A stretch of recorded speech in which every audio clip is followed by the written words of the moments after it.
Good morning, students. In this session, we could see the time domain specification parameters. Okay, so we could see for the second order system for underdamped system. So this is the response of the underdamped system. In this, we are going to see the time domain specification parameters. The first one is delay time. It is nothing but when it is reaching 50% of its final value. Okay, the time taken for the response to reach 50% of the final value. The next one is rise time. So for the different types of the damping, we have different time duration. So here for underdamped system, it is 0 to 100% value. If it is overdamped, it is 10 to 90%. Critically damped, it is 5 to 95% of the final value. Peak time, the time to reach the peak value, that is the TP. Okay, so this distance MP is called as peak overshoot, which is given by the formula C of TP minus C of infinitive divided by C of infinitive, where C of TP and C of infinitive is nothing but the output response of the system. Okay, so percentage MP is given by the same into 100. Then we have a time which is called settling time. So mostly they will give you the error and they will ask you what is the settling time. So normally if they are not giving you us, we will be taking 2% or 5%. Okay, so settling time, time taken by the response to reach the steady state. Okay, so these are the performance measurement under second order system. Now we are going to, for an underdamped system, we are going to derive the rise time, peak time, overshoot and settling time.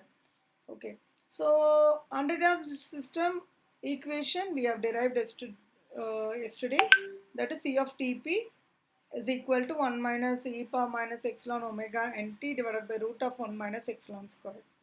Here theta is equal to tan inverse of root of 1 minus epsilon square by epsilon. At when rise time, I have told you for underdamped system, when it reaches 100% of the value, we will get the rise time. So I am taking the response as is equal to 1. So I am going to equate the response to 1 by substituting t equal to tr. Okay. So now when I am cancelling both the 1 on either side, I will be getting 0. So this is equal to 0.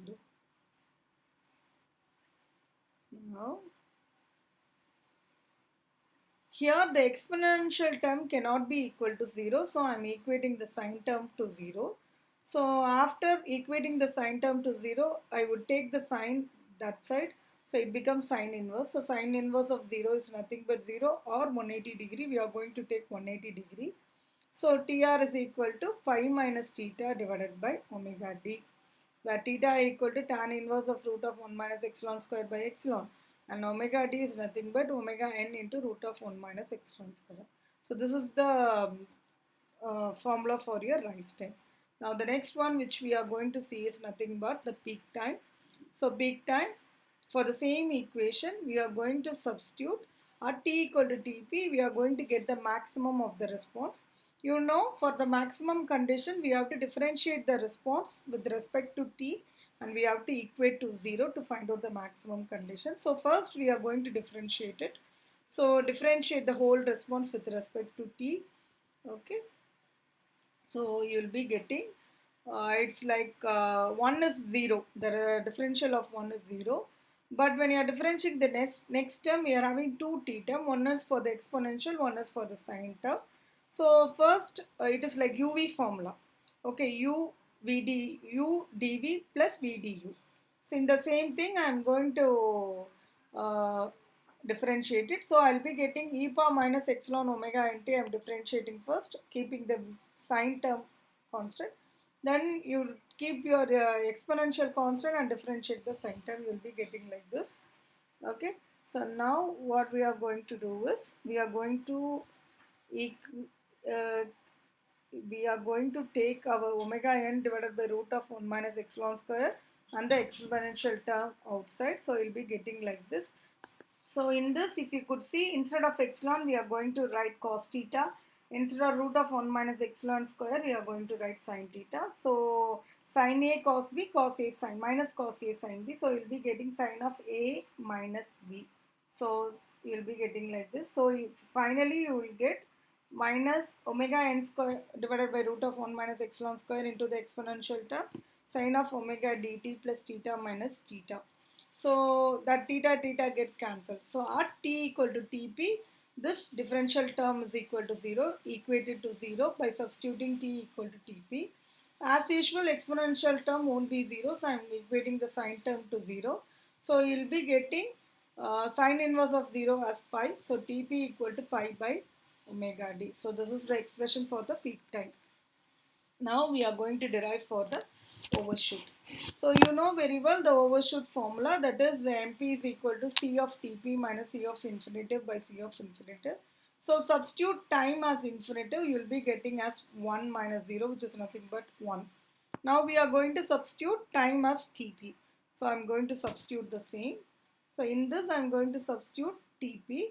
You know very well Tp equal to pi by omega d. So instead of Tp, substitute pi by omega d. Here omega d and omega d get cancelled. So you will be getting your expression like this. So sine of pi plus theta, and then cancel your omega n. You will be getting 1 plus e power minus pi into root of 1 minus epsilon square. Okay.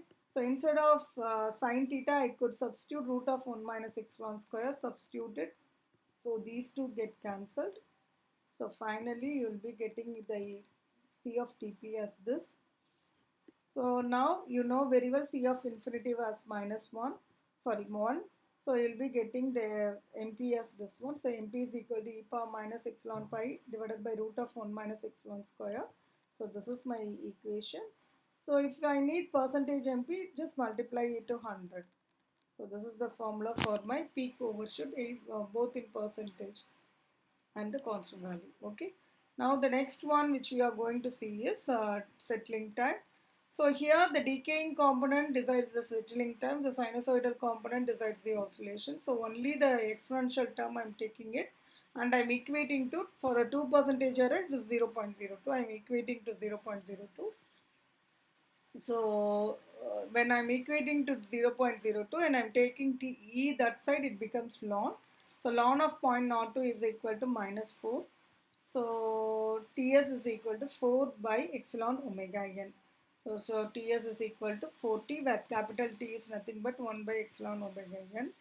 So what I'm going to give you is a generalized formula for settling time, which is nothing but minus ln of percentage error divided by epsilon omega n. Okay, so this is my formula. So percentage error means if it is 2%, you have to substitute 0.02. If it is 5%, you have to substitute 0.05. Okay. So for we will be solving a problem now. So this is a problem. Here they have given you a block diagram where we have to reduce it using the rule number 10, that is negative feedback path elimination. Here they have given the maximum overshoot as 0.2 and peak time as Tp equal to 1 second. They are asking us to find out the values for K, KH and rise time and settling time. Okay. So now we'll take the block diagram. Okay. So you know very well this is my omega n square. This is my generalized equation. Now if I'm applying the rule, I'll be getting C by R as this. Okay. Now you equate it. So when I'm equating, omega n square is equal to K. 2 epsilon omega n is equal to 1 plus KKH. Okay. Now in the problem they have given us maximum overshoot, peak overshoot, which is nothing but 0.2. Which is nothing but e power minus epsilon pi divided by root of 1 minus epsilon square. Equate it. Just taking a ln of 0.2, I am getting minus 1.6094. Okay. So now I'll squaring on both sides. You will be getting like this. Okay. Multiply it.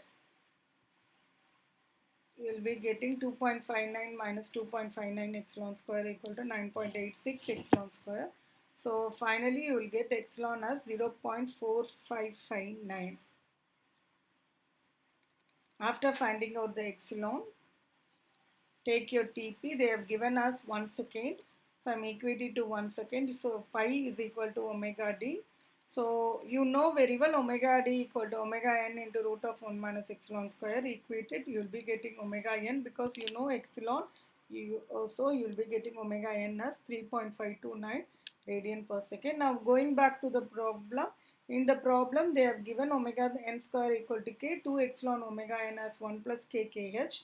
So k is equal to omega n square, which is nothing but 12.458, and after that when you are substituting epsilon and omega n, you will be getting kh as 0.178.